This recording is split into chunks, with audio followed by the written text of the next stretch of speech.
네, 감사합니다. 저희 오늘 함께 보실 되게 뜨겁네요. 네, 함께 보실 말씀은 갈라디아서 4장 4절부터 7절까지 말씀 가지고 이후로는 이라는 제목으로 함께 하나님 말씀 증거하고자 합니다.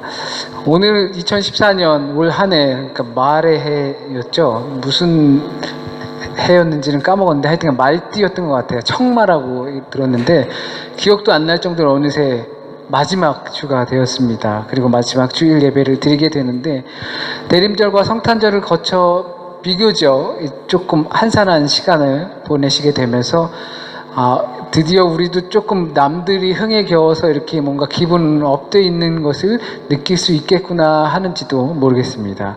그러나 어제와 별다른 거 없이 또 지난주와 별다른 것 없이 이렇게 자신의 자리를 지키는 것이 얼마나 어려운 것인지 평생을 꾸준함을 무기로 가지고 사는 사람들은 아마 그것을 아실 겁니다.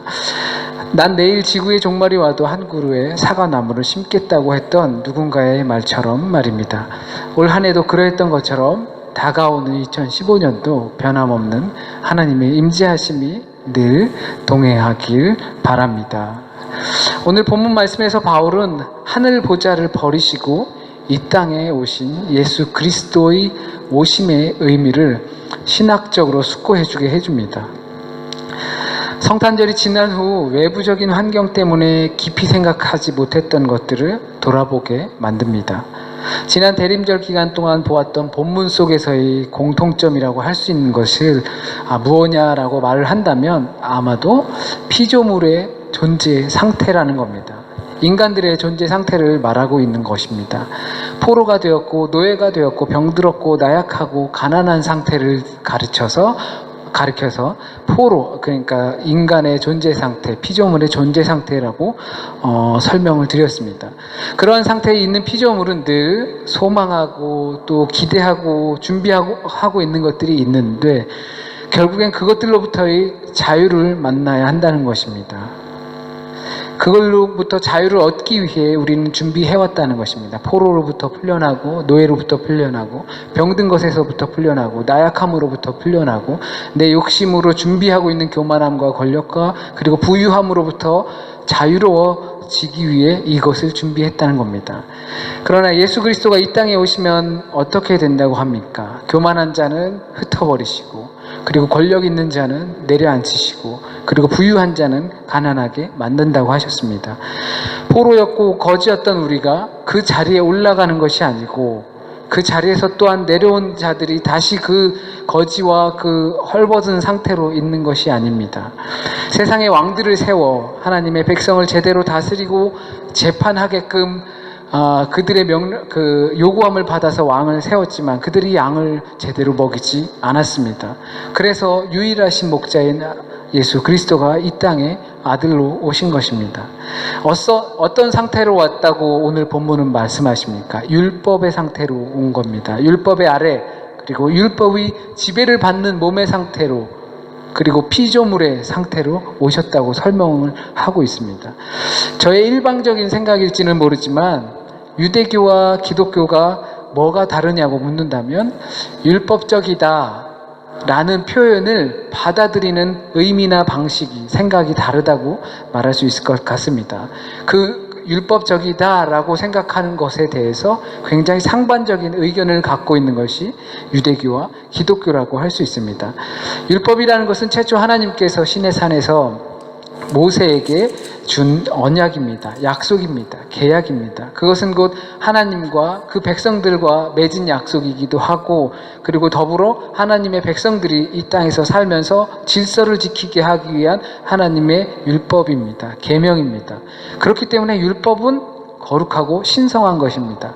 그러나 기독교에서 곧 예수 그리스도 이후에는 율법적이다라는 것이 마음은 없고 행위만 남아있는 상태, 마치 살아있는 미라 같은 상태를 율법적이다라는 표현을 합니다. 바울의 표현대로 따른다면 모양만 있는 거룩이고 경건일 것입니다. 예수님은 이러한 자들을 독사의 자식이라고 아주 강하게 비판하셨습니다. 이처럼 율법적이라는 것에 대한 생각이 많이 다르지만 예수님이 그 밑으로 들어가셨다는 겁니다. 예수님이 어떤 상태로 들어왔냐면 독사의 자식과 같은 상태로 들어가신 것입니다. 그리고 모양만 있는 경건의 상태로 들어가신 것입니다. 그러한 상태로 예수 그리스도가 그 아래로 들어온 것입니다.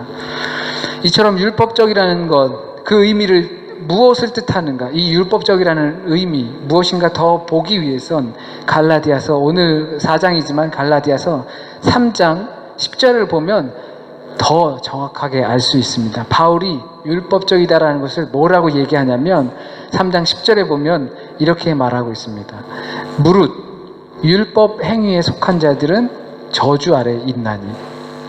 13절을 한번 보면 그리스도께서 우리를 위하여 저주를 받은 바 되사 율법의 저주에서 우리를 속량하셨으니. 이런 상태의 예수 그리스도가 오셨다는 겁니다. 그 안에 들어갔다는 겁니다.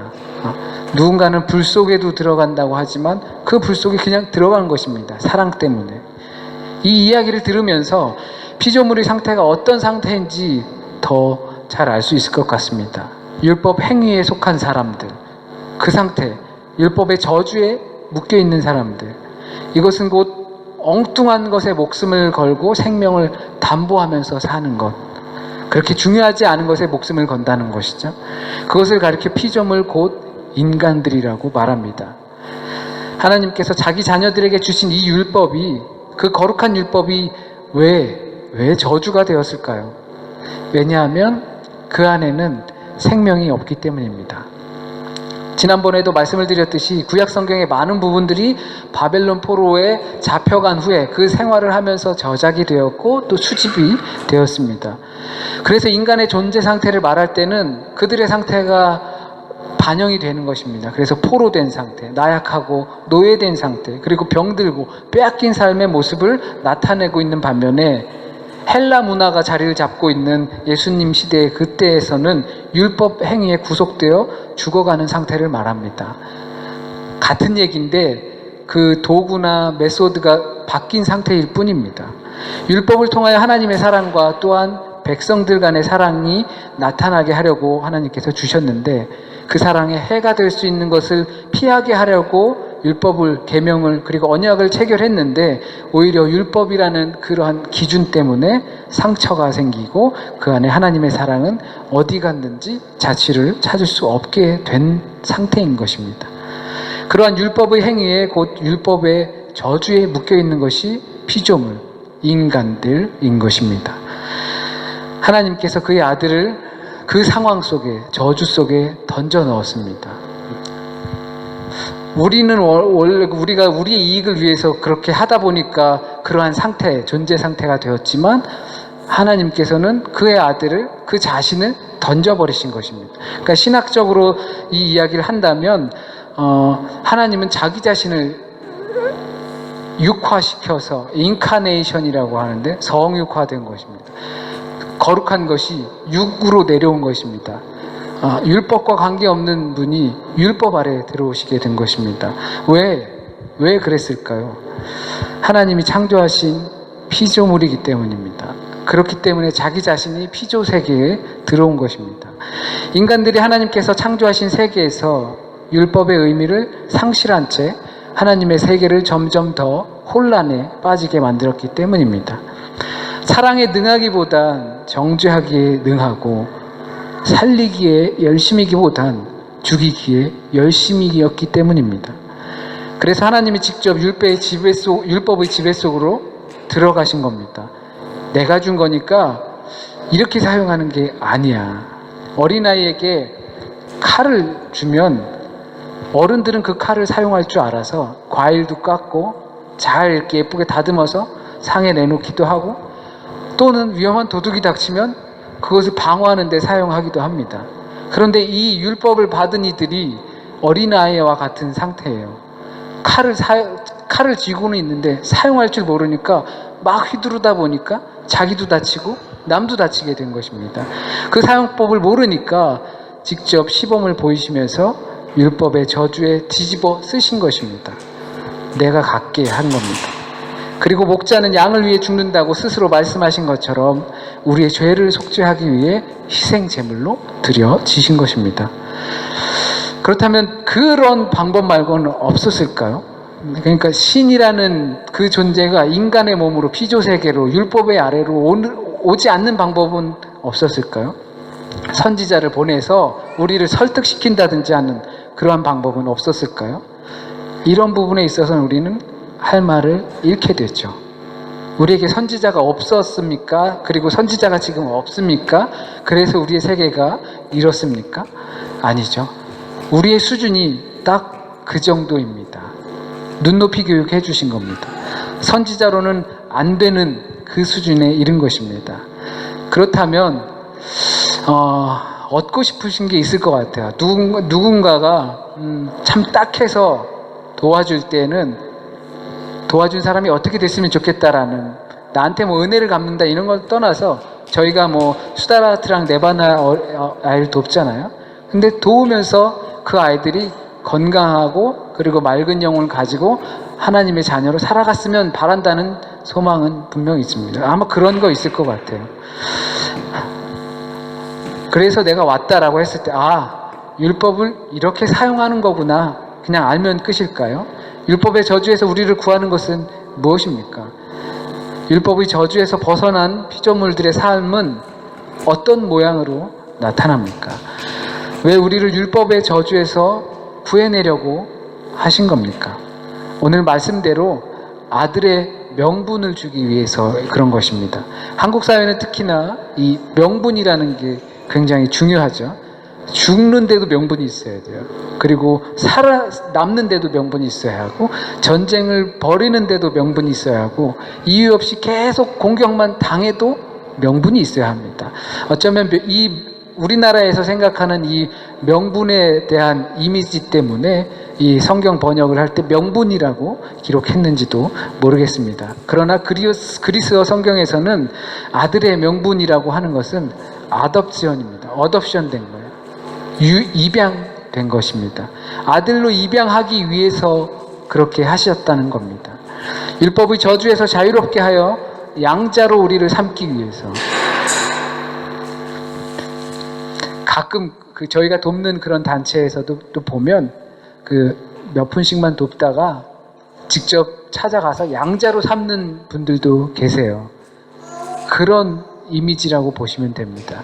우리가 잘 살고 있다고 하는데 율법이 저주 안에 살면서 그 가치관이 이미 하나님의 가치관을 버렸기 때문에 쓰레기통에 있으면서도 쓰레기 주워 먹으면서도 굉장히 잘 살고 있는 것처럼 느끼기 때문에 그를 양자로, 그러니까 우리를 그 율법으로부터 구해내기 위해 양자로 삼으셨다는 겁니다. 그러면 아무나 양자 삼을 수 있습니까? 흔히 말하는 왕가에서도 다음 왕을 세우려면 적통이 없을 때, 다른 왕을 세울 때 명분이 있어야 합니다. 아무리 자격 미달이 되면, 아무라도 그렇게 되면 안 되는 것입니다. 수양대군처럼 반란을 일으키게 되면 그 명분 없는 반란이 되는 것입니다. 그렇다면 하나님께 입양될 수 있는 길이 무엇이 있을까요? 공을 많이 쌓아야 합니까? 아니면 그 가족의 그 가문이 좋아야 합니까? 하나님의 아들 예수 그리스도의 영이 그 안에 있어야 한다고 말합니다. 그렇다면 하나님의 아들 그 영이 우리 안에 없으면 그 영을 받을 때까지 하나님의 나라를 유업으로 상속으로 받아야 하니까 하나님의 아들의 영이 우리 안에 있어야 돼. 그러면 받을 때까지 기다려야 돼 하지 않고, 하나님 아들의 영이, 예수 그리스도의 영이 너희 안에 이미 있어. 이미 있는데 아들처럼 살지 못하고 있어. 없는 것처럼 살고 있어. 이미 왕자인데 종처럼 살고 있어. 이미 주권자인데 포로처럼 살고 있어 라고 이야기해 주는 것입니다. 우리가 세상의 학문에, 그리고 세상의 가치관에 종이 되었기 때문입니다. 세상의 율법의 저주에 씌여 거기에 종노를 타고 있기 때문입니다. 그것을 폐하셔서 우리를 속량하시고 세상의 아들이었던 우리가 우리 안에 있는 그 하나님의 아들의 영을 발견해서 그것을 통해서 하나님의 아들로 받아주시는 겁니다. 그렇다고 전혀 자격이나 조건이 없어도 된다라는 말은 아니겠죠? 네. 이후로는, 알았지? 너의 존재 상태가 이래. 그랬어. 충분히 이해했지. 그리고 받아들일 수 있지. 그러니까 이후로는 더 이상 포로 상태도 노예 상태도 가난하고 병들고 그러한 모습이 아니야. 더더군다나 하나님의 준비와 기대와 계획과 같지 않은 것은 없는 거야. 하나님의 가치관으로 보기 때문에. 그런 율법에 속한 모든 것을 율법의 저주를 풀기 위해 하나님의 아들 곧 자신께서 오셨다는 것을 잊지 말아야 합니다. 더더군다나 우리 안에 그 아들의 영이 있다는 것을 이후로는 잊지 말아야 합니다. 이후로는 더 이상 종의 모습, 노예의 모습, 포로된 자의 모습이 아닙니다. 하나님의 아들, 하나님의 백성을 다스릴 왕자, 그 모습을 보여주어야 합니다. 왜냐하면 하나님의 영, 하나님의 아들의 영을 우리는 받아서 우리가 그 아들의 나라의 상속자가 되었습니다. 그런데 여전히 구속된 자로 살면 안 되겠지요. 하나님의 나라는 더 이상 남의 나라, 남의 일이 아닙니다. 내 일입니다. 누구에게 위탁한 것이 아니라 내 부모이고 내 형제이고 내 자매입니다. 우리 공동체뿐만이 아니라 전방위적인 하나님 나라 안에서는 그 사람들이 내 부모이고 형제이고 자매입니다. 그리스도의 영을 마음에 소유한 우리에게 그러한 책임성이 있기 때문입니다. 흔히 민주주의라는 것을 말할 때 각 백성, 그 각 국민이 주인이 되는 주의라고 말을 하죠. 한 사람 이 하나님 나라에 주인의식이 있어야 합니다. 하나님 나라는 그러한 민주주의입니다. 우리에게 참 왕자가 참 많아서 그렇지만 우리에게 맡겨주신 것입니다. 저에게 그리고 여러분에게 그 할 수 있는 각 그 부분에다가 나만 믿고 그것에 대한 보응으로 천국을 보답받는 것이 아니고 우리에게 유업으로 상속으로 맡겨주셨고 거기에 대한 나는 책임이 있다는 것을 우리는 잊지 않으셨으면 좋겠습니다. 기도하겠습니다. 친히 율법 아래에 오셨습니다. 율법의 저주에 쓰이셨습니다. 그게 뭐 대수일까라고 생각할 수도 있을 것 같습니다. 우리가 율법에 살고 그리고 율법의 저주 아래 쓰이고 포로되고 노예되고 그러한 상태로 여전히 살고 있다 보니까 하나님이 이 땅에 우리의 몸과 같은 그 몸을 갖고 우리와 같은 가치관으로 율법의 둘레에 쌓여서 산다는 것이 뭐 대단한 걸까? 얼마나 그게 놀라운 걸까? 라고 생각하는 우리의 마음이 아직도 그렇게 율법이 저주 아래 쌓여 있습니다.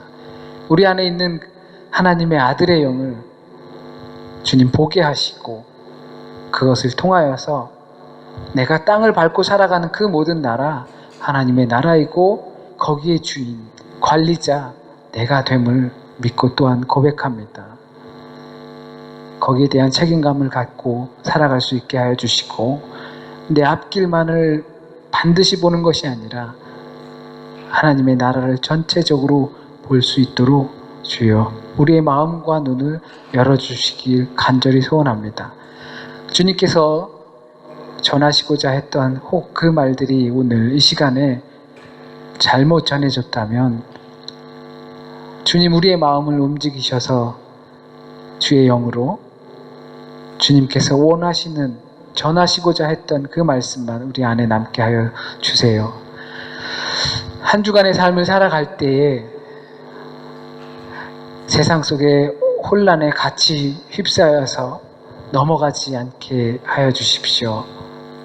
별반 다른 것 없이 늘 우리에게 주시는 하나님의 새로운 날들임을 기억하며 살아갈 수 있게 주여 인도하여 주십시오. 모든 것을 주님께 맡기며 예수님의 이름으로 기도드립니다. 아멘.